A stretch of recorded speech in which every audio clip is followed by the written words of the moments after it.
Happy Guru Rinpoche, everybody. Welcome. We'll give this a few more minutes while everybody joins.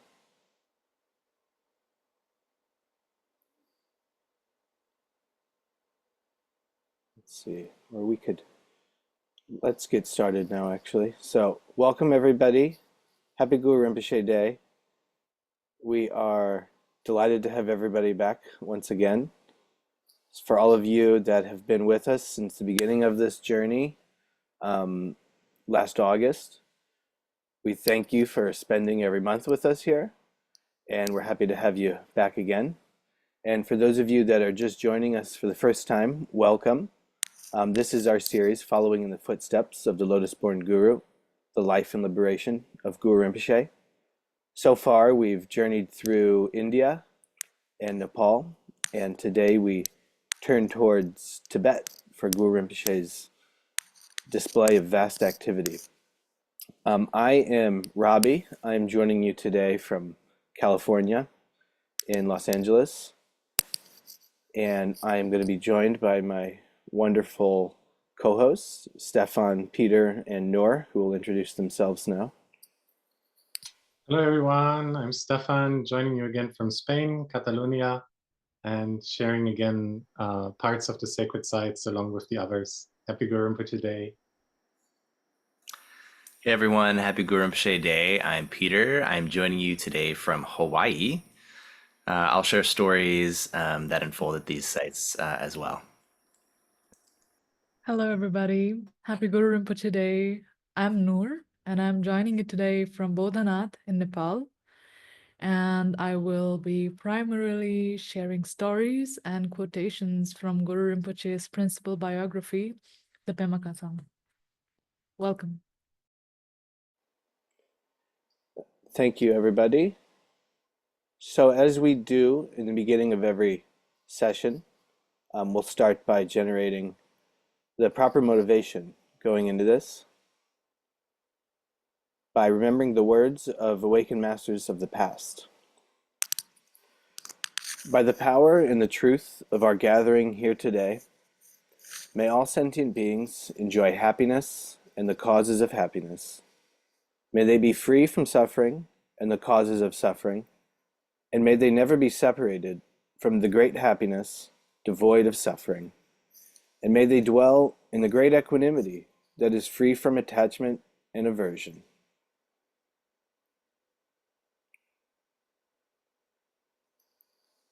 Having set that motivation, we now invoke Guru Rinpoche once again, as we do in every webcast, just as the great masters of the past have done.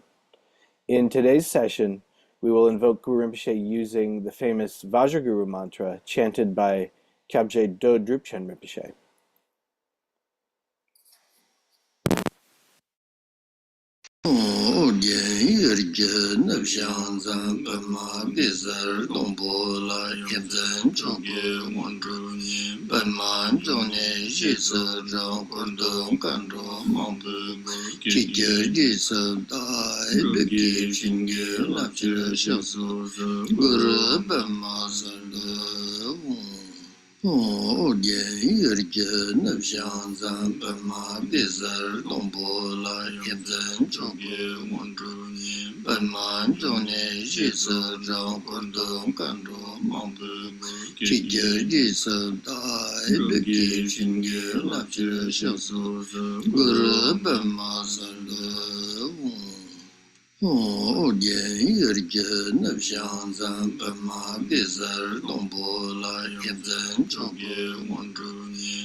So to recap, in our previous webcast, we traced Guru Rinpoche's sacred journey north, which culminated in his arrival in Tibet. Along the way, we explored his enlightened activities in Nepal's Evehara Monastery, his passage through Tsawarong, and his entry into Tibet via Mongyul, where he began subduing the land spirits. This was sort of a necessary component for the Dharma to really take root in Tibet, this subduing of the spirits, which you'll see come up again and again throughout Guru Rinpoche's activities around Tibet. This month, in the 11th month of the Tibetan lunar calendar, we honor Guru Rinpoche's concealment of great Dharma treasures. In today's webcast, we'll dive into Guru Rinpoche's enlightened activities in Tibet, focusing mainly on the establishment of Samye Monastery, which many of you all know, and if you aren't aware of it, it's what we are all named after, Samye Translation, Samye Institute. And it is a site of great activity for Dharma, not just in Tibet, but throughout the world to this day. We'll highlight the pivotal contributions of Dharma King Trisong Detsen, born at Drakmar Drinzang, Khandro Yeshe Tsogyal, born at Tsogyal Lhatso, and the Great Abbot Shantarakshita. Together, these three ensured the completion of Samye Monastery, overcoming all obstacles. And today's episode marks the 6th installment of our webcast. As I said, we've been doing this now since August, and we'll continue all the way through till the coming August of 2025. If you missed any of the episodes, you can go back and watch. If you scan the QR code below that you see here, this will take you to our YouTube channel where you can catch up on any of the episodes that you may have missed. And additionally, our NACOR website offers links to the Vimeo page. And for the Vimeo site, you can actually select whichever language you would like to hear the interpretation translated into, and listen to whichever language you're more comfortable with alongside our presentation. So now I'll turn the floor over to Noor to begin our story here with Guru Rinpoche and Samye Monastery. Thank you, Ravi. I would like to take a moment before we start today to thank everybody who supported our last 2 NECOR webcasts. These teachings that we're bringing to you, they come to life completely based upon your kindness. Each episode costs about $3,000 to produce through the hard work of our dedicated team. And for the last webcast, we received $350 in donations, which went directly towards production costs. If you enjoy these webcasts, please consider contributing. We really, really, really enjoy bringing these stories to you, and every little help that we can get makes a difference. You can support us through a recurring donation on DonorBox or Patreon, or a one-time contribution starting at just $3 through DonorBox or PayPal. To do that, you can simply scan the QR code, or which is on the screen right now, or visit samyetranslations.org/donate to give. Any extra funds that we receive will support NACOR's continued growth as a resource, as a comprehensive resource on Buddhist sacred sites, making it accessible and valuable for both seasoned practitioners and beginners alike. That being said, welcome to today's podcast. I'm really excited to have you here. Thank you. So hello, everybody. As we begin now our podcast or webcast today, let's settle briefly and locate ourselves from where we are in the story. So we're really at this crucial moment, at this turning point where Guru Rinpoche is entering Tibet, where the Dharma King Trisong Detsen, the Great Abbot Shantarakshita, are fulfilling the aspiration that has guided us through all of these webcast series, and is a guiding light sort of throughout the life story of Guru Rinpoche. So really these aspirations that were formed lifetimes ago, this karmic link that we have brought up several times and highlighted, is basically at the point of fulfillment.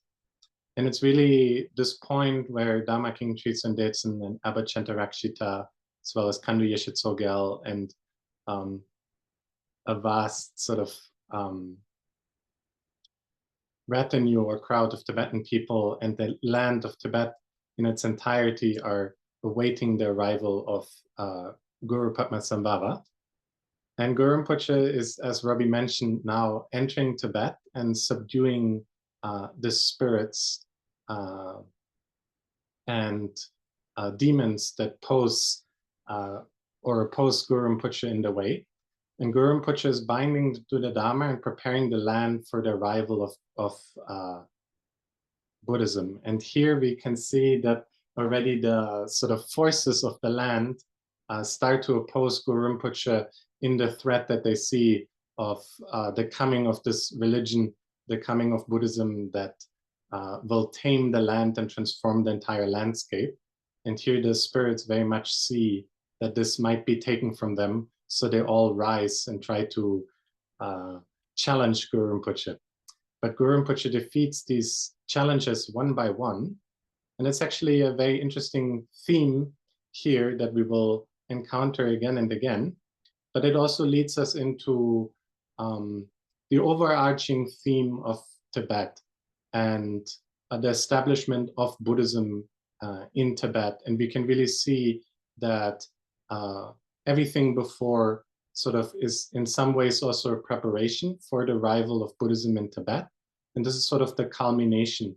So the long years of study, if you remember that Guru Rinpoche passed in India, the transformation of Guru Rinpoche through these studies and practices, where we can see, very broadly speaking, India as the land of training, and then particularly Nepal as the land where Guru Rinpoche went into extensive retreats and deepened and reached higher and higher levels of realization.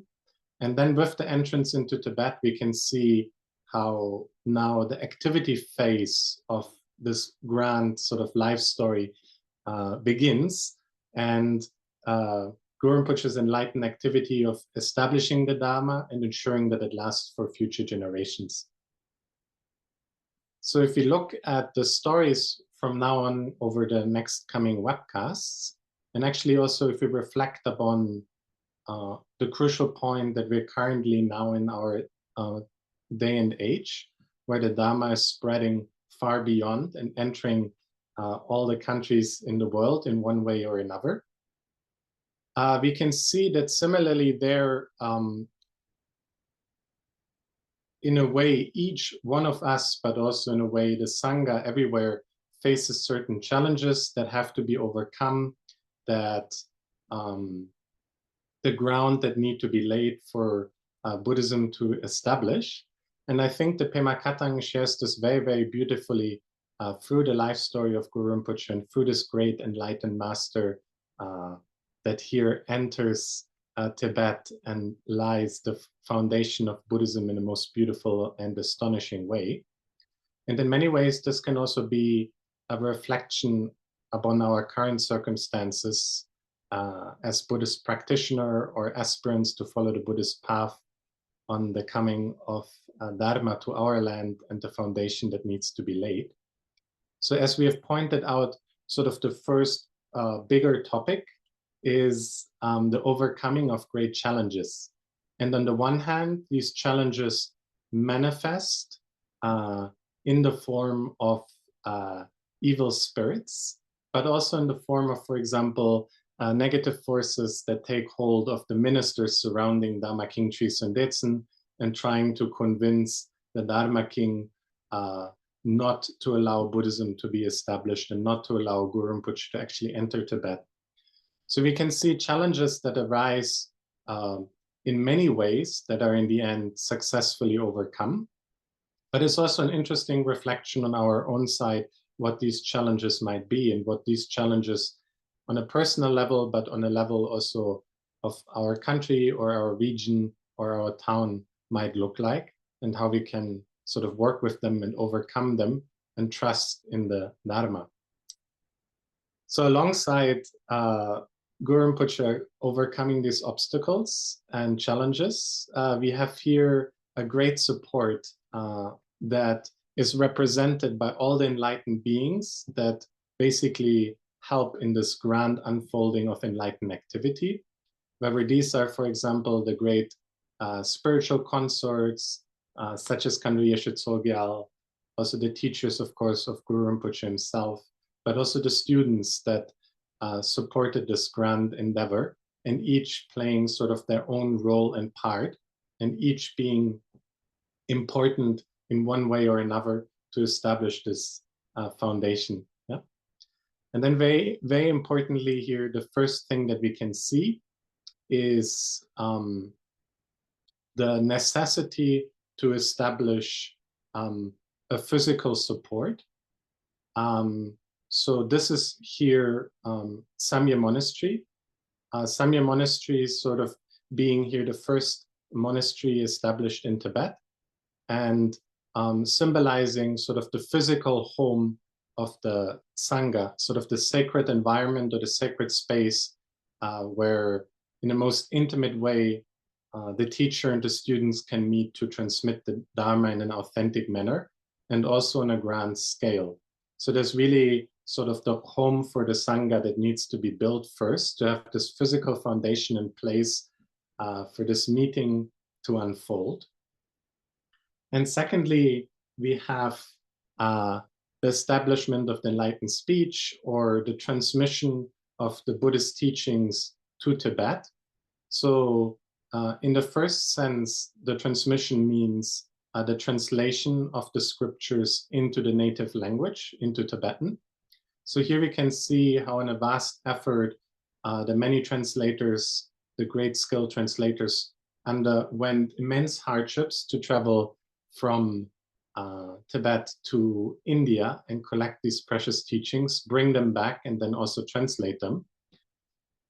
This is the one hand, sort of the what is also called the Dharma of transmission. And then we have also another important step, which is called the Dharma of realization, which is that not only the Dharma, not only do we need a physical home for the Sangha, the Dharma actually present in the country in the terms of the teachings, but also the necessity for the students to mature and uphold the Dharma themselves and become sort of realized upholders of the teachings, so that they in turn can transmit the teachings again. So this is the third step in this unfolding. And this third step we will cover in the coming webcasts. In this webcast, we will mostly focus now on the points that we mentioned before, with the establishment of the Grand Monastery of Samye. And then in the end, we can also see, which we will also cover in the coming webcasts, Guru Rinpoche's awakened activity to hide great treasure teachings or Dharma teachings for future generations, to really establish an authentic lineage, and also to ensure that these precious Dharma teachings last long into the future. Yep. So these are the brief sort of overview and points that I think is important to capture at the beginning in sort of, and go over them in brief, so that they can sort of be guidance points that we can rely upon and sort of see the grand picture when we go now into more detail into individual stories.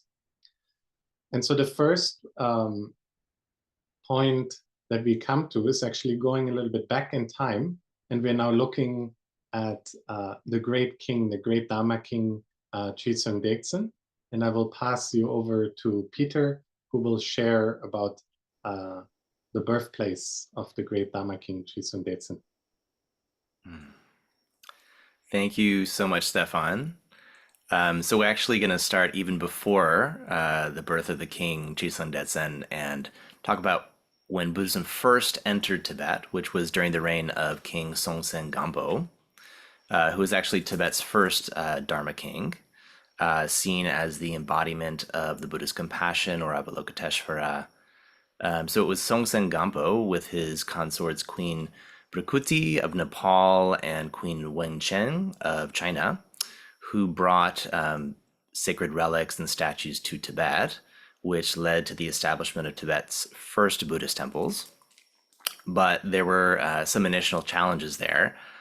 One was that Tibetans continued to adhere to their ancestral shamanic traditions, the Bön religion, and there was also yet to be an authentic monastic lineage established with native monks and nuns. And this was something that actually changed with the birth of Dharma King Trisong Detsen. King Trisong Detsen was born as an emanation of Manjushri, the wisdom of the Buddhas. And it was he who was destined to firmly establish the Dharma in Tibet. It was his mission to build Tibet's first monastery, which we know as Samye. And so the reign of King Trisong Detsen, we can say, was guided by his spiritual quest to establish and spread the Dharma. He is to this day recognized for his unwavering dedication, his generosity, which was pivotal to Buddhism's spread. And through his dedication to the Dharma, to establishing the Dharma in Tibet, in the establishment of Samye, but much more, he completely transformed Tibetan culture, and therefore we look to him as the embodiment of the true Dharma King. So to reach the birthplace of King Trisong Detsen, one travels up the Drakmar Valley. A pilgrim today will pass Samye Monastery, which was his greatest accomplishment, and will reach the ruins of the ancient palace of Drakmar Drinzang. And so this was a palace that was built by King Trisong Detsen's father, King Tride Tsukten, and included, as part of the palace, the temple of Drinzang, which was modeled actually after Mount Wutaishan in China. And we can still visit it today, and therefore visit the birthplace of the great Dharma King Trisong Detsen. So to talk a little bit about the birth of this Dharma King, it begins with Manjushri. And Manjushri sent down, it is said, rainbow lights to King Trisong Tride Tsukten, and Lady Jincheng Gongshu. Excuse my pronunciation, but that was his queen. And from those lights, a golden boy is said to have entered the womb of the queen. And that same night, the queen had a dream of radiant light rays carrying a shining baby boy into her belly. And thus was the miraculous conception of King Trisong Detsen. He was born in the year of the horse, 742 AD, under an auspicious constellation. And when he was born, it is said that a miraculous warmth spread across the land of Tibet. As a young boy, as he grew, he mastered the arts of rulership and finally ascended the throne at the age of 13. He married 3 brides and was known to be an exceptionally skillful ruler of Tibet. He expanded the territory, governed well. But in the midst of his conquest, his successful conquests, he also began to reflect on the Dharma and how he could benefit people, and inspired by his ancestor King Songtsen Gampo's legacy. At the age of 16, it is said that he developed this strong determination to build Tibet's first monastery, and therefore ensure that the Dharma would be established there, something that his ancestor, King Songtsen Gampo, had already begun.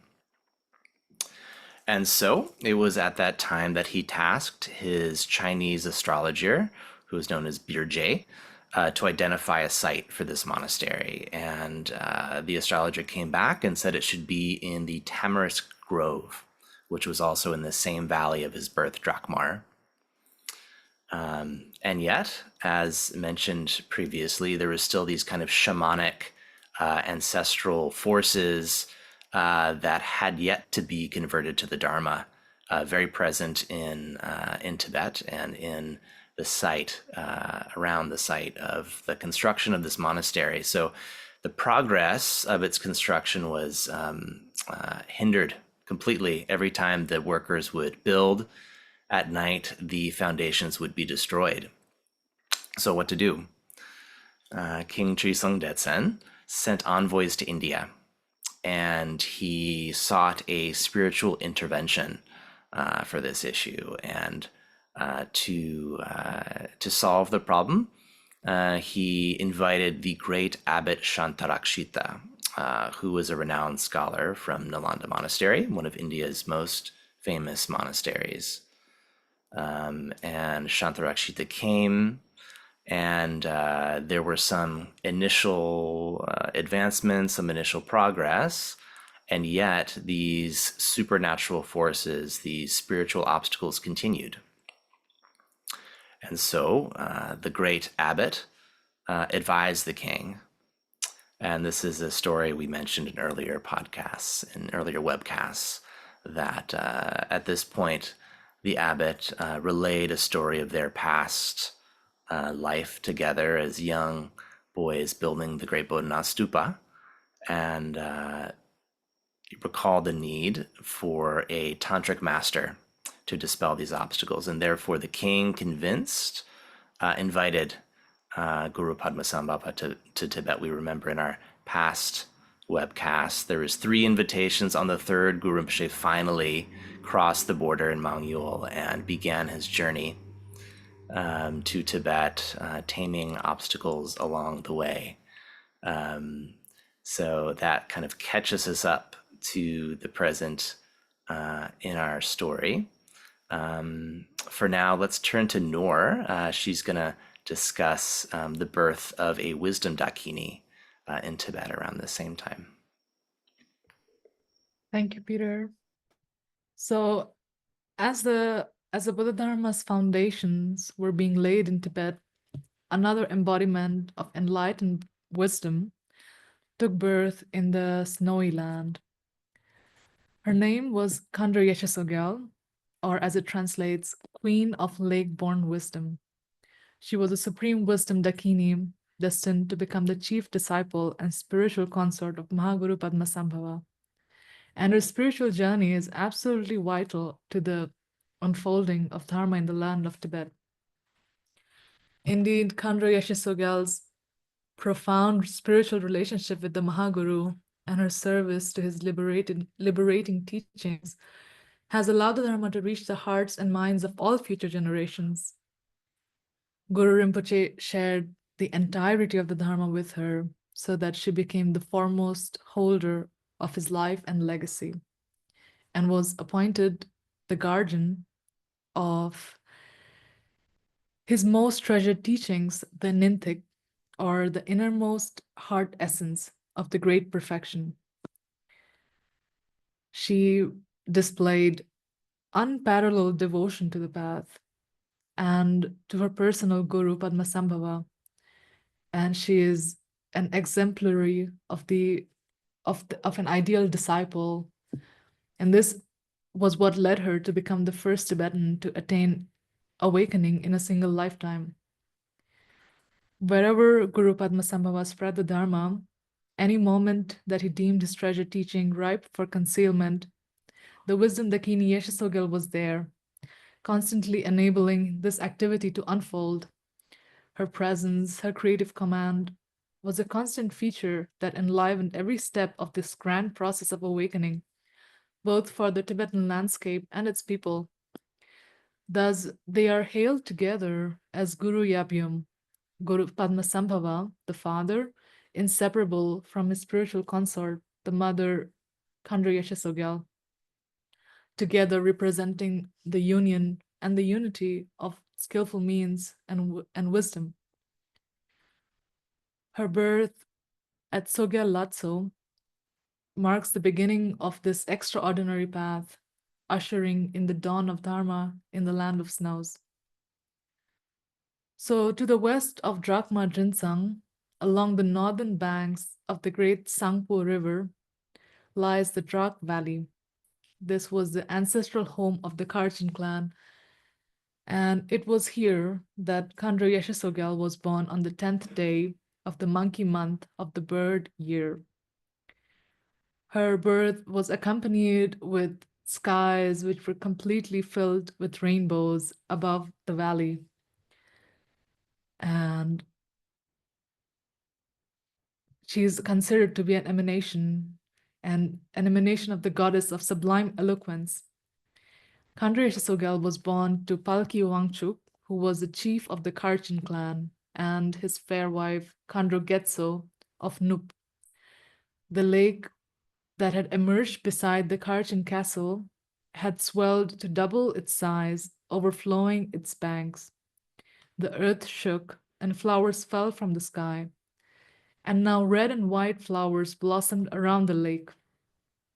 Her father thus gave her the name by which she would become famous, Yeshe Tsogyal, Queen of the Lake of Wisdom. She was an extraordinary child. Even as an infant, she bore all the signs of a wisdom dakini, awakened from the beginning. Then as she grew of age, her beauty was unsurpassed, and it was to such an extent that suitors would take up arms to fight for her hand in marriage. And this got a little bit out of hand, and to avert war and quell the tempers of his chieftains, King Trisong Detsen decided to marry Khandro Yeshe Tsogyal himself. And in celebration, the royal assembly feasted for 3 months. But it soon became clear that Yeshe Tsogyal herself had little interest in the life of an empress. She begged the king for permission to devote herself to the practice of the Dharma, which in his wisdom he graciously granted. This cleared away the path so that her spiritual path could begin. Indeed, we know from the story of her life that she soon met her karmically destined teacher when Guru Padmasambhava came to Tibet. Tsogyal Lhatso, as seen here on the picture covered by a roof, marks the beginning of this incredible journey. For it was from these blessed waters that a dakini was born, who would fulfill the Mahaguru's activity, allowing it to shine forth and bless countless generations to come. Now I would like to invite Robbie. Thank you, Noor. Very inspiring hearing about Yeshe Tsogyal and her birth. So turning now back to our story of Guru Rinpoche and his entrance into Tibet and the beginnings of the establishment of Samye. So before Samye, as Peter mentioned, could be established, Guru Rinpoche had to eventually meet directly with King Trisong Detsen. And after repeated invitations and many months of waiting, King Trisong Detsen finally did meet Guru Padmasambhava for the first time at Zerkar Do. This is the confluence known as the Twin Castle. So Zerkar Do lies at the foot of a valley which runs parallel and just to the west of Samye on the banks of what is known as the Tsangpo River in Drakmar. And long ago, before Samye was founded, this was the site of the royal palace, known as the Twin Castle. Today, if you visit this site, there are actually 5 white stupas marking this area. These are known as the Rikna Chorten, rising high above the edge of the river on sort of a dry, rocky overhang. Just to the east of this, between Zerkar Do and Samye Monastery, in what is now a willow grove, there once stood a beautiful peach and walnut forest. This area was once known as Unpo Drakmar, This once verdant landscape, which was the very heart of the Tibetan Empire, hosted the king and his court as they awaited the arrival of Guru Rinpoche. So in welcoming Guru Rinpoche, they arranged a beautiful reception ceremony, replete with royal trumpets echoing through the air to signal the Guru's arrival. The welcoming party quickly assembled near the castle, their anticipation very much palpable as the Mahaguru drew closer. King Trisong Detsen stood beneath the cool shade of the trees, surrounded by his retinue, who are all adorned in their finest silks. So you can sort of envision a beautiful royal assembly awaiting this amazing teacher to really allow the Dharma to take root in Tibet.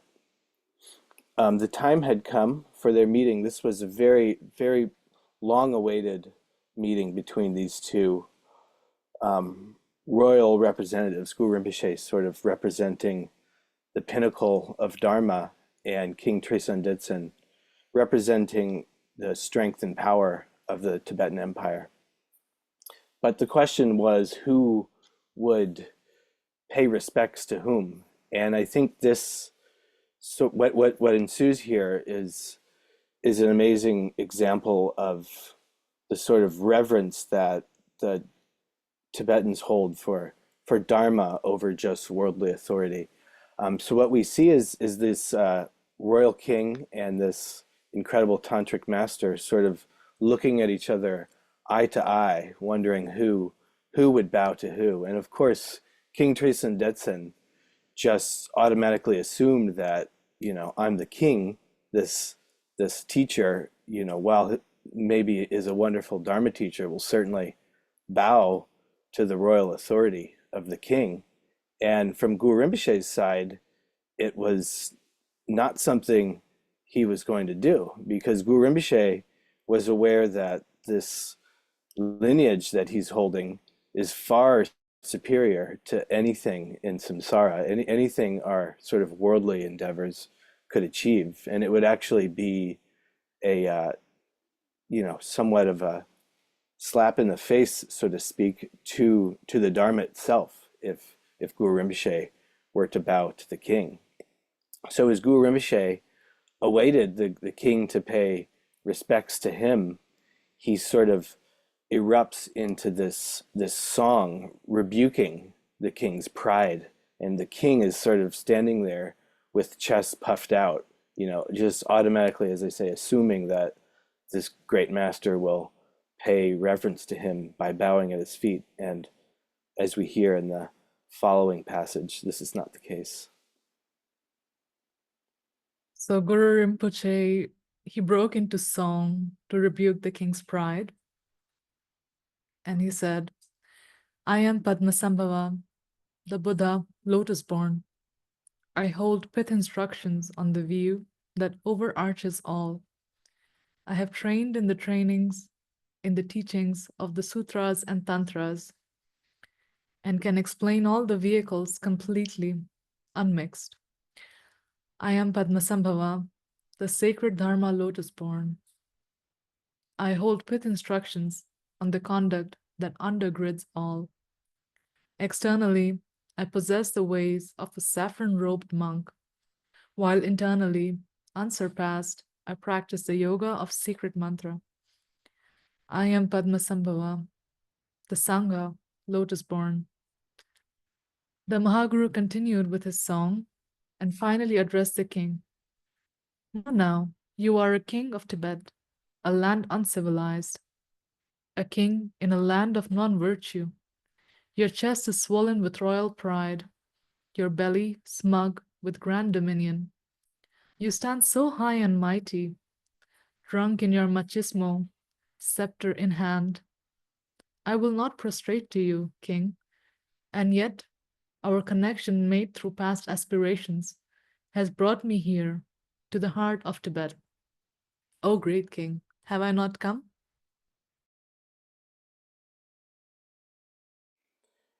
But what an amazing What an amazing passage. Drunk in his machismo. This line is incredible.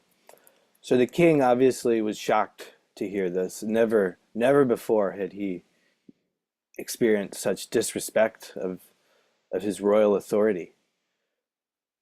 Guru Rinpoche then made a slight hand gesture, and through this slight gesture, unleashed a fury of flames from his fingers and burned the king's clothes to a crisp.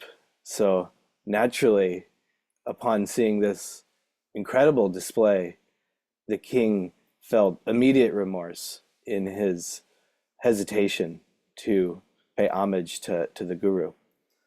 Unable to take any more, every single one of them, all of those that were in the king's retinue, king, queens, ministers, the entire retinue, all fell to the ground, prostrating before Guru Rinpoche.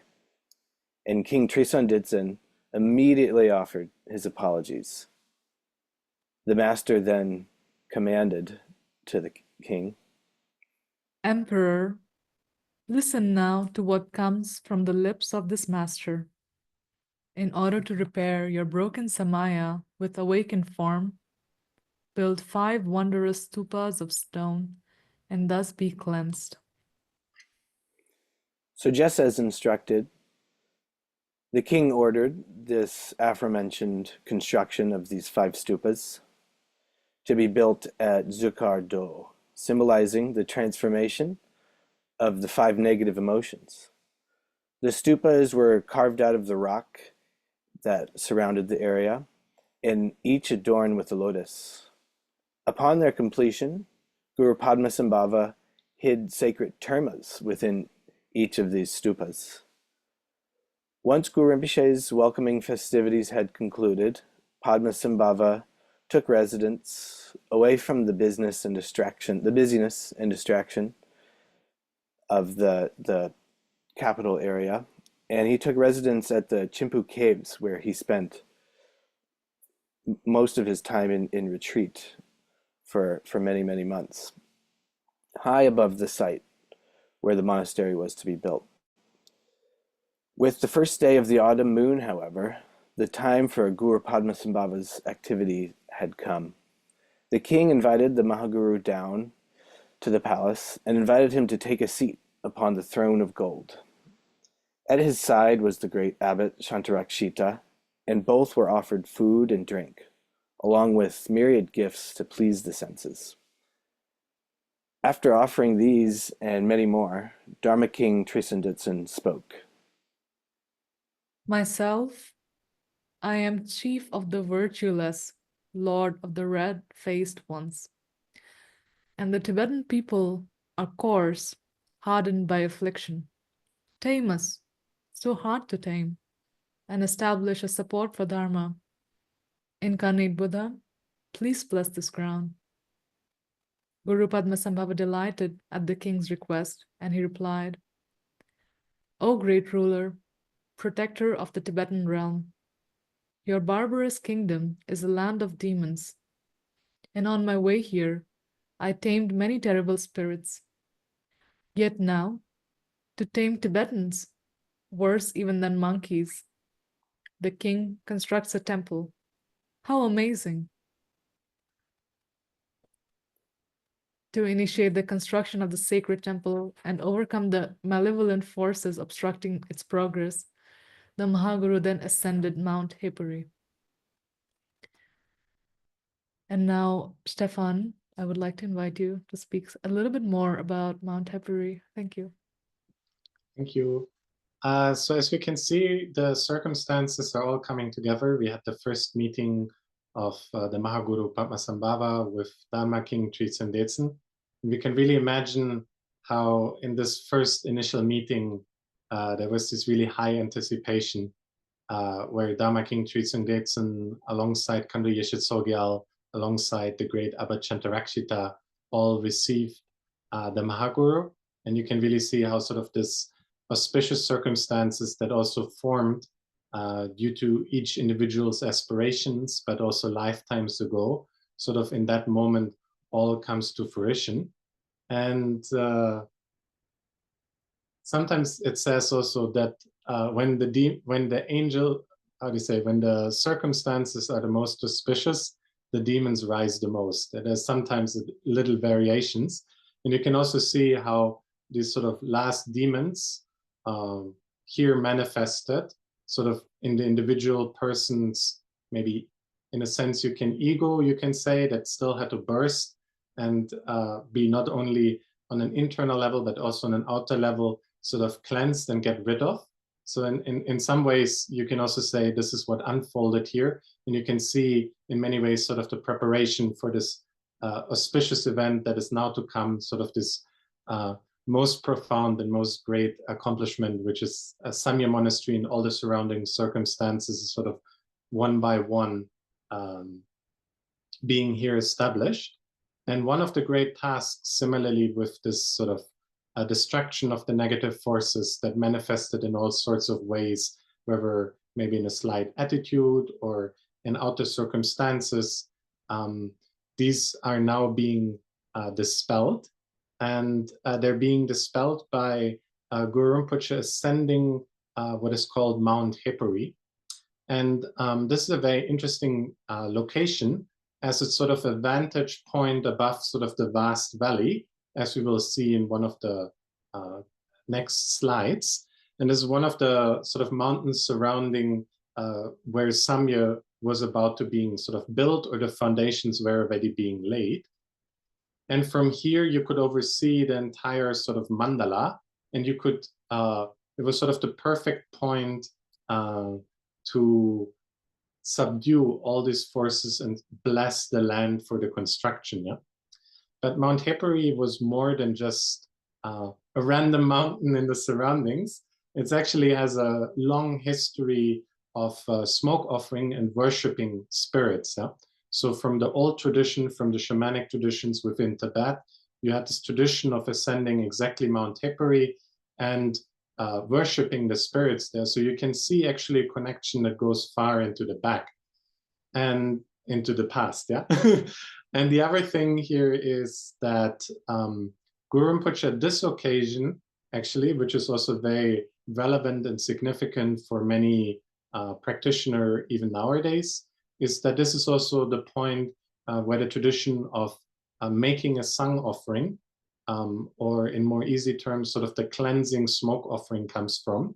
So Guru Rinpoche takes these ancient ritual and transforms it into ritual of the Dharma by making this offering not only to appease spirits, but far more to bless it through this enlightened activity as a ritual through which the practitioner transforms outer circumstances, progresses along the path, pacifies outer circumstances, and can have a long and far-reaching effect on all the beings that might not directly be visible to us. But if you're interested, I'm sure on, like, for example, Samye Institute, you can find out more. And also, for example, Patrick Rinpoche and other teachers regularly teach up on this precious practice. Yeah? So here we're actually in the sort of origin side in many ways of this practice.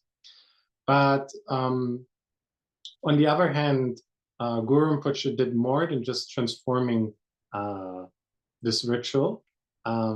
It's Guru Rinpoche manifested in this sort of ruffled form of Guru Dojo Drolo, which we can see time and again each time Guru Rinpoche engages in his enlightened activity of particularly subduing spirits. Guru Rinpoche assumes this very ruffled form of Guru Dojo Drolo and blesses the land and subdues these evil spirits. It symbolizes, on the one hand, the complete transformation of these negative forces, but also this sort of most, in a sense, wrathful or wild form to subdue these forces. Yeah? And so Guru Rinpoche starts first with a peaceful offering to appease the surrounding land. And as he stands on the top, he gives the following command to the spirits. If Noor could read that. Yes. So he says, listen. Listen, spirits and demons, to the words of Padmasambhava. My awakened form, dissemination, is unmatched throughout the world. I am Sokya Dorje, lake-born Vajra, never tainted by birth. Nothing can harm my body, for I have realized deathlessness. The samsaric suffering of beings in the 6 classes is frightening. Their lives are short, these barbarous beings, and their distractions great. The construction of a temple by Trisong Detsen is like the raising of a victory banner topped by a jewel. Once the Buddha's teachings are established in Tibet, your displeasure will make no difference, you spirits and demons. This, the invitation of the great Pandita of India, is like a lamp held aloft in the midst of darkness. Once the holy Dharma suffuses Tibet with happiness, your leaving will make no difference, all you spirits and demons. Enjoy these gifts, therefore, grant permission for this land, and fulfill the aspirations of King Trisong Detsen. Build the temple, spirits and demons, assemble for the work. Do not transgress the command of Padmasambhava, wielder of mantras.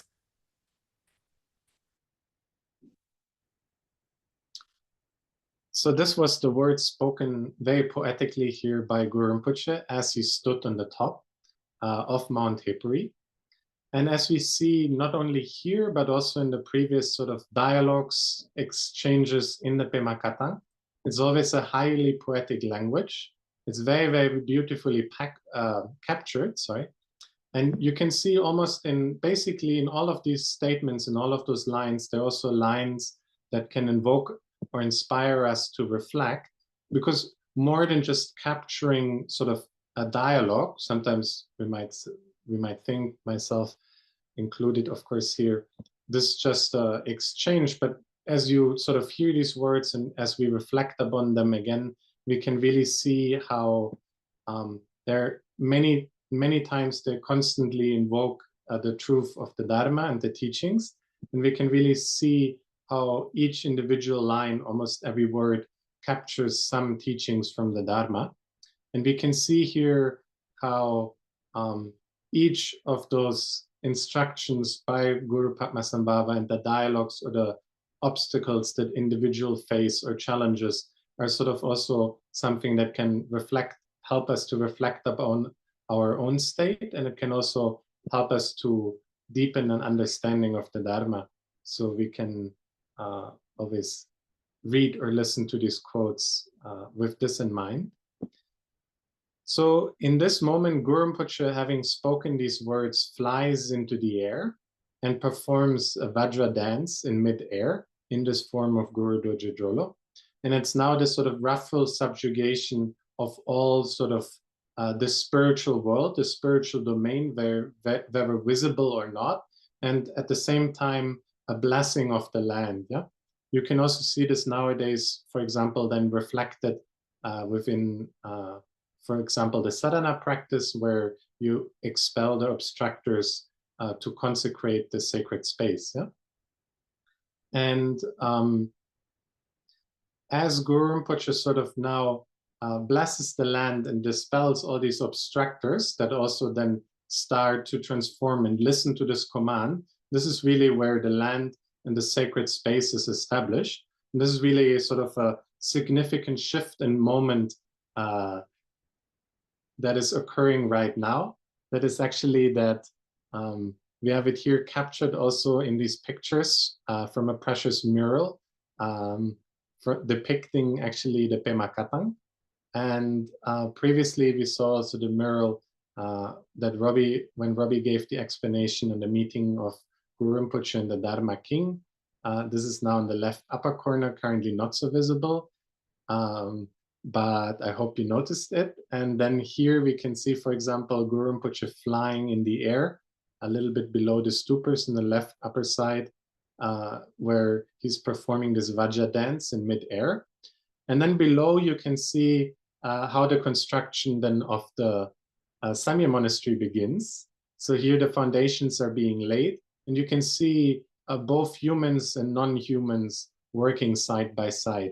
And this is really this moment that the Tibetans have longed for, that these sort of obstacles that build up their endeavor of the Dharma being constantly blocked, or these challenges that arose. And now with this blessing and this sort of destruction of the last negative sort of forces, the building begins in rapid speed, yeah? And here we come now basically to the point where the construction of Samye Monastery begins with a big thank you offering from Dharma King Trisong Detsen. And now we turn to Peter.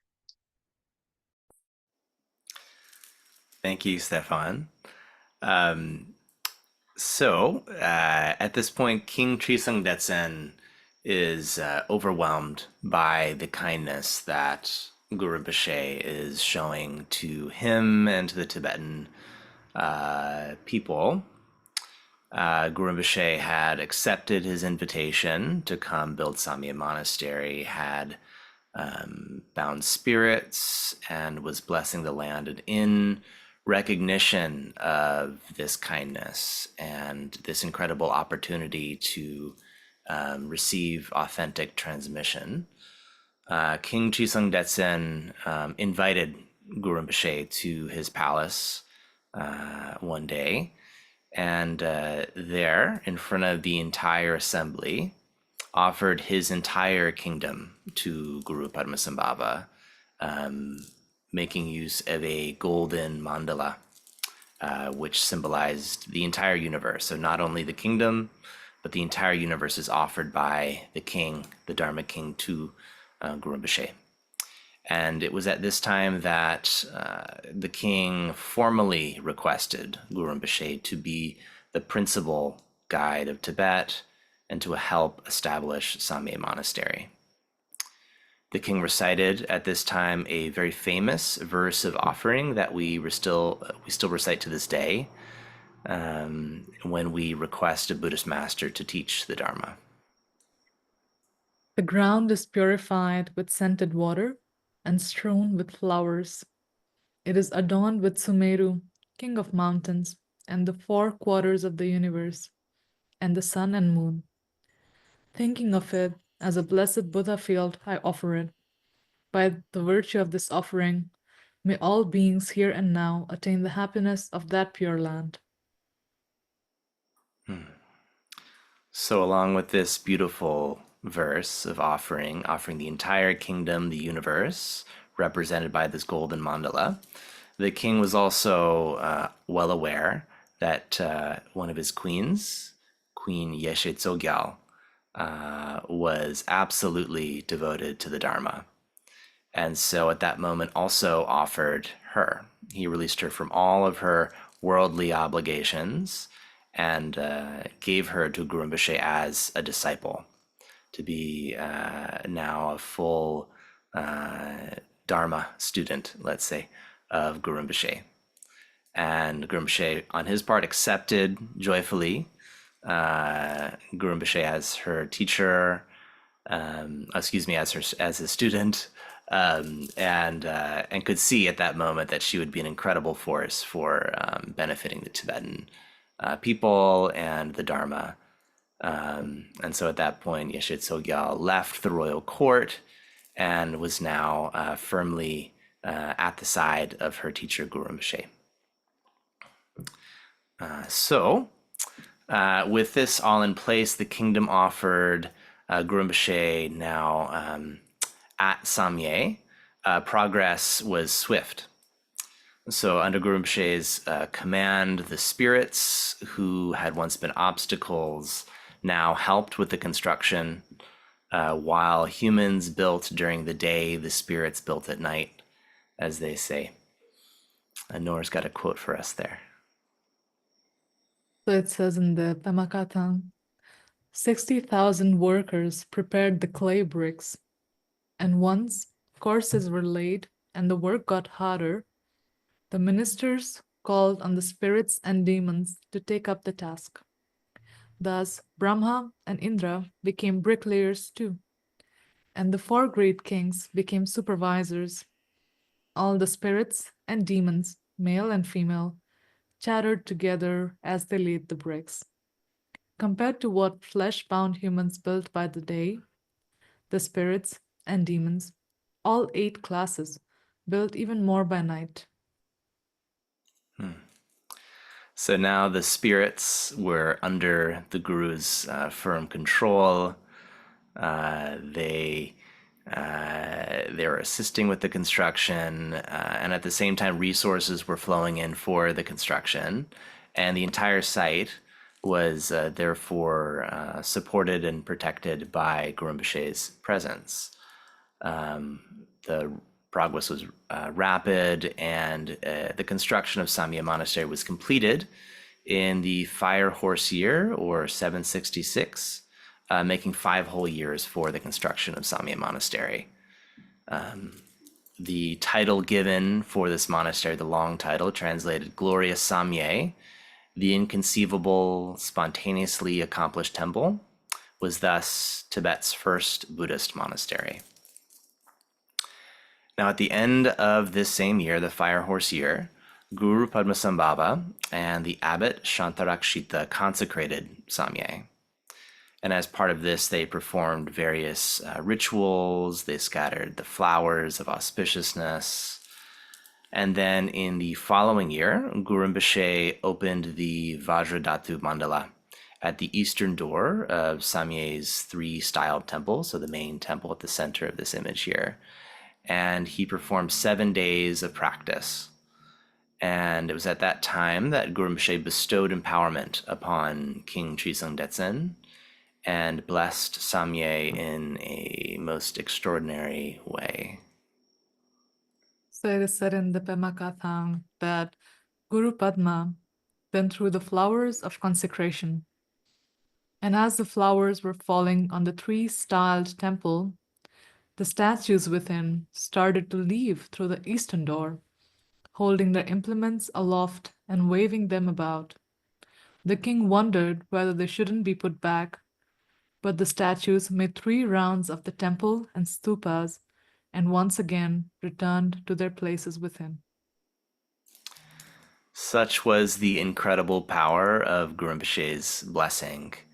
And we can imagine the amazing spectacle greeting the assembled Tibetans at that time. Not only were the statues of the main temple show that they were alive, so they were actually moving like they were real, alive, living beings. Protectors also arrived, and the entire region was enveloped in incredible signs of auspiciousness. It says in the Pema Kathang, all the temples were consecrated, flower petals strewn, and wisdom deities descended into the statues for all to see. Rays of light blazed forth, and music resounded. The gods showered down a rain of flowers, and the Nagas came with gifts of precious gems. And so the world was filled with every auspiciousness. Male and female protectors arrived, flanking the temple's sides. The stone pillars shot forth flames, and the dogs on top of them growled and barked. 3 times arura fruits were showered down like rain. Over all Tibet and calm, auspicious signs and goodness reigned. Gods and men were filled with joy again and yet again. And so the banner of renown unfurled across the land. Samye, amidst these kinds of incredible auspicious signs, was thus consecrated and became a sacred site that grants liberation just upon seeing it. It's said that connecting with it, even in the smallest of ways, offers immense spiritual benefits. And this is true not only for those assembled that day, but for all pilgrims of the future, including us, if we're to visit Samye Monastery. It says in the Pema Kathang, Samye is equaled only by the Vajra seat of India, unrivaled by anything under the sun. Seeing it with your own eyes closes the doors to the lower realms. Whoever circumambulates around it will be reborn in the heavenly realms, even if they are a butcher. Whoever prostrates in homage to Samye will ordinarily become a great and magnificent king. And whenever the story of Samye is told to others, the one who hears will be freed from all their karma. I guess that includes us. So with Samye's completion, the king Trisong Detsen's heart wish was thus fulfilled. There was now a physical support for the Dharma firmly established in Tibet. And we thus have Samye now present as a wish-fulfilling gem for the sake of all. I'll leave it there for this part of our webcast and turn to Stefan. Thank you. So with this auspicious beginnings well laid and well accomplished, the task at hand, the physical foundation, was completed in a most grand scale and auspicious way. However, while the home for the Sangha was created, the task to establish the Buddhist teachings, as I also pointed out at the beginning, was not complete. So the physical home for the Sangha was established, and now began the next great endeavor, which is the translation of the Buddhist scriptures from the languages such as Sanskrit and others, from the various sort of countries where the Dharma originated from, into the Tibetan language. And for this, first of all, Tibetan translators needed to be trained. And it was here that actually, through the clairvoyance of Guru Rinpoche, the search for exceptional individuals began within the land of Tibet. And here the Pema Katang recounts that actually the Buddha's own disciples had been reborn amongst the Tibetans, such as the great Aryananda and others, and were now amongst the Tibetan children, ready to re-establish the Dharma in Tibet. And in their clairvoyance, Guru Rinpoche and the Great Abbot Shantarakshita identified these very skilled children that had this potential to really become these extraordinary translators, but also practitioners. And they brought these in their care and started teaching them Sanskrit and other languages to become these translators who could travel the long distance from Tibet through Nepal to India, especially to the great monasteries of Nalanda and Vikramashila, and engaged in this great undertaking of translating these most precious teachings and bringing them back and establishing the Dharma in Tibetan, in Tibet, yeah? And from all these sort of translators, we can remember, for example, famously Lotsawa Vairochana, as well as, for example, Kava Peltsek, Chokului Gyaltsen, and many of these other translators. They say 108 in total were trained in this process and became these very great translators that then received the honorary name Lotsawa. And from all of these translators, the Great Abbot Shantarakshita ordained first initially 7 individuals, 7 Tibetans into the Mula Savastavadim lineage that he had brought himself from Nalanda. And so they became the first Tibetans that were ordained and joined the monastic Sangha. And with them upholding the vows, many more disciples joined. And so the Great Abbot Shantarakshita established the lineage of monastics within Tibet. And for those that disciples that either had a family or could not necessarily uphold these vows, Guru Rinpoche established them or initiated the lineage of tantric practitioners, or ngakpas. And then it said in this way, the first sort of the great sanghas of the red robe monks and the white robe ngakpas or tantrikas were established auspiciously in Tibet.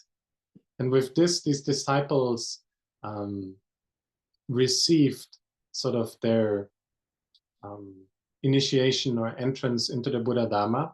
They studied the great languages such as Sanskrit. They traveled the long distances through Nepal, and as we learned in our last webcast, also studied in Nepal, rested in Nepal, went further down south to India, to the many great kingdoms there, and brought back the scriptures of the Dharma and translated them in India and other countries, as well as in Tibet itself. So with this sort of second grand project was begun and also auspiciously concluded, so that all these amazing scriptures were gathered at Samye Monastery, installed at Samye Monastery, and the sort of a grand feast was held in celebration of the translation of all of those scriptures. Yeah? Alongside this sort of vast undertaking, and we have to say we're in some ways kind of rushing through it, because all of these undertook, of course, several years and were not accomplished instantly. But while this translation was taking place, the great Lotsavas also invited many more great scholars. And here, first and foremost, we can, beyond these masters that we already mentioned, the translators traveled back to Udayana, the home country of Guru Rinpoche, and there requested the king Indrabhuti to please send one of the great scholars from Udayana to Tibet to help establish Buddhism in Tibet, to help teach the Dharma to the disciples, and to help the entire translation process. And here, very fortunately, King Indrabhuti gave permission to send his first and foremost scholar, the Mahapandita Vimalamitra, who then traveled alongside many other great Panditas back to Tibet and helped in this very amazing undertaking. So, for example, these efforts were also joined by the famous master Buddha Guya, who's also remembered as a great master of the Guya-Gaba Tantra, or Gusangwa Ningpo. And alongside also joined, for example, from Nepal, the masters such as Shila Manju and Vasudhara that we remember from previous episodes. Also the great master Humkara, who was the accomplished practitioner of Yangdak Heruka or Vishuddha Heruka, the deity that Guru Rinpoche also accomplished at Asura Cave in Yangleshu. So all of these masters flocked towards Tibet and helped in this grand establishment of Dharma, all alongside these disciples who in many ways supported this amazing endeavor. And once all these scholars had gathered and this sort of grand undertaking was auspiciously completed, the Dharma King assembled everybody in the great hall of Samye, and here made a vast offering. And we have again a quotation from the Pema Katang. If Nor, could you kindly read that? Yes. So it says in the Pema Katang, countless teachings of Sutra and Tantra were day and night translated, studied, explained. Throughout the Tibetan kingdom, Dharma schools were established, and sutras and tantras compiled in myriad volumes. So the entire process to establish, first to build Samye Monastery, as we heard before, took 5 years. So the time that it took to translate all those scriptures once everybody was gathered, was another 13 years. Yeah? And here, the teachers not only helped in the translations, but all of those great masters, of course, first and foremost, Guru Rinpoche, then we have Mahapandita Bimamal Mitra, the Great Abbot Shantarakshita, and many others, also gave the clarifying instructions and transmitted the explanation for all of those scriptures. Yeah?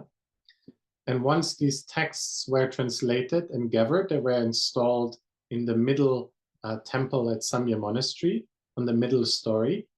And we have another brief short quotation from the Pema Katang, and it's the moment where then in this sort of being deeply sort of touched and absolutely sort of moved to the bone or from the core, we have King Trisong Detsen, who over the last, what do we have, more than 20 years now, roughly, just overjoyed that all these aspirations, which once just, all this undertaking, which once started with sort of this aspiration to establish the Dharma, all is coming to fruition, and really sort of his life's aspiration fully manifests in a most extraordinary way. So he's sort of deeply moved and really offers all his treasures to these great scholars, and is just from the bottom of his heart expresses his gratitude. And here then we have sort of the concluding quote from the Pema Katang for this amazing undertaking. So it says in the Katang, then the great Indian Panditas, each escorted by their Lotsava, embarked upon the journey home to their own lands. Like the rising sun, the Dharma now shone upon Tibet. So we can see here that, as you say, the torch has been passed on. So from the transmission, and there's many extraordinary stories of the individual Lotsavas about their hardships, about their training, about their journey, that we here sort of can't elaborate upon, but you can, for example, read upon this in the Guru Rinpoche books, but also, for example, there's an entire book just on the life story of the great Lotsava Vairochana. I think it's called The Great Image. It's also available online. In these individual lives, for example, of Khandro Yeshe Tsogyal that we talked about, these episodes that we share also from a separate book just on the life story there. And these many stories all tying together in this grand sort of process of awakening and establishing the Dharma. And now sort of the Dharma fully taking hold within Tibet itself. And these sort of auspicious beginnings sometimes can be a little bit sort of overlooked in a sense, but it's very important to sort of remember these very beginnings of the establishment of Samye Monastery, where everything comes together, all these auspicious conditions meet, because in some ways Tibet feels very far, and Samye Monastery as well, but in another way, in many ways, it's here right now with us, all the time as we move, as we breathe, because it's sort of this great legacy of Samye Monastery that we can still feel sort of vibrating and alive in all the great Dharma teachers that teach Buddhism in this present day. Because if you go back to the source, this is where it comes from, and this is where it sort of begins. So this legacy, we can see this sort of very deep, the importance of establishing this very, very well. Because if this is established extremely well, this is sort of the benefit that it can have in the future over thousands of years, that still, while even physical buildings might disappear, the sort of legacy goes on and inspires millions and millions of practitioners that then follow the spiritual path and awaken and realize the truth in themselves. And here's just a short side note. This whole sort of, this auspicious origins, this sort of to honor really this legacy is also one of the reasons, main reasons why Patrul Rinpoche for this organization chose the name Samye, to really remember this great legacy and maintain this legacy, and to, how to say, spread the blessings of this legacy. Yeah, as for example, here in the webcasts, the webcast takes place within the Samye organization. This was just, I thought, an interesting connection now to mention with regard to the name of also the webcasts within there taking place. Yeah. So please also take your time, and you can reflect upon these beginnings, because of course this brief webcast doesn't really capture and can really pay honor to the immensity of this project. You're also most welcome to read again about the story in more detail, for example, in the Guru Rinpoche book, especially the Tibet volume, and explore these in more depths. You can also reflect upon again with the many great biographies that are translated and available of Guru Rinpoche and the other great masters. And with this auspicious beginnings and the foundation laid, so in the next webcast, we will go into the transmission of the Dharma from Guru Rinpoche to his disciples, especially the 25 disciples, as we will hear. And these will unfold at Samye Chimpo in particular, in the other great caves. So where Guru Rinpoche transmits then the Dharma of realization, the innermost heart teachings that he has received, the very essence of the Dharma, to his most trusted disciples. And not only that, these disciples in turn then become upholders of the Dharma. So then the Dharma of realization is also established as the students, the Tibetan students, and first and foremost, actually, Khandro Yeshe Tsogyal really travel the spiritual path and attain awakening themselves. Yeah. And with this, we conclude, and we hand over to Robbie, who will briefly share again some news with you. Thank you. Thank you, Stefan. Thank you, Noor. Thank you, Peter. What an amazing story. Kind of really coming full circle into the name of the organization, and, you know, placing ourselves squarely within the activities of Guru Rinpoche. Incredible. So speaking of Guru Rinpoche's activities and experiencing the blessings of those activities in today's world, in our modern time, I just want to remind everybody that we still are launching our first pilgrimage, Nekor's pilgrimage to the sites of Guru Rinpoche in Nepal. That will be happening this coming March during the first month of the Tibetan New Year. And I'm happy to say that we have more than filled our required minimum for attendees, so we will most certainly be embarking on this trip. We do have some space left too, so if anybody still wants to join, there is still room. It's not too late.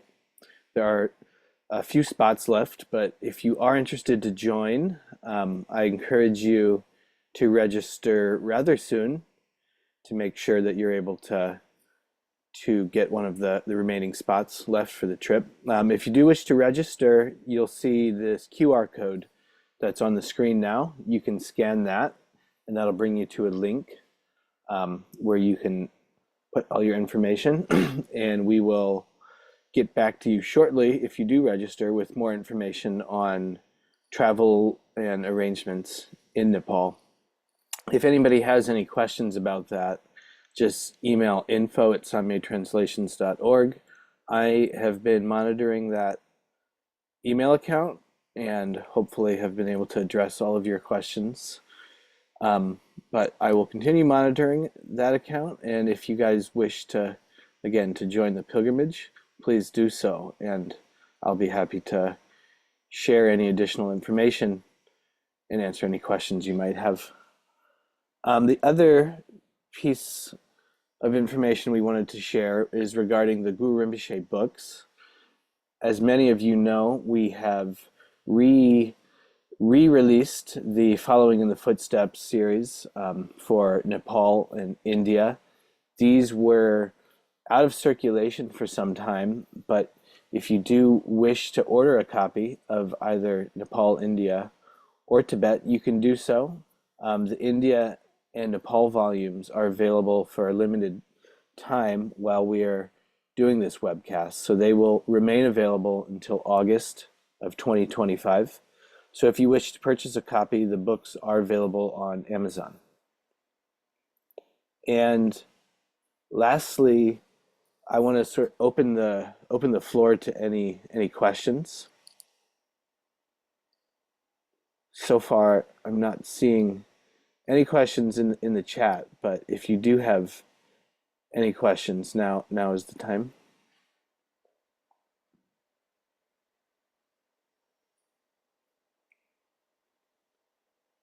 And if there aren't any questions, that's also okay. We can conclude here. Okay, I think that'll be it. We will conclude our session then. We thank all of you for joining. Again, thank you to Noor, Stefan, and Peter. But thanks to everybody who's joining us every month, or again, if it's your first time, it's really wonderful to be able to share this space with you every Guru Rinpoche Day. It's been a very special experience for us, and we hope to see you again in February 7th. So with that, I will dedicate the merit. Through this merit, may all attain omniscience and conquer the enemy, wrong action. May all be freed from samsara's ocean and its pounding waves of birth, old age, sickness, and death. Thank you all. Have a wonderful day or have a wonderful evening, depending on which corner of the world you are. And again, we hope to see you next month. Thank you very much. Bye. Thank you. Bye bye.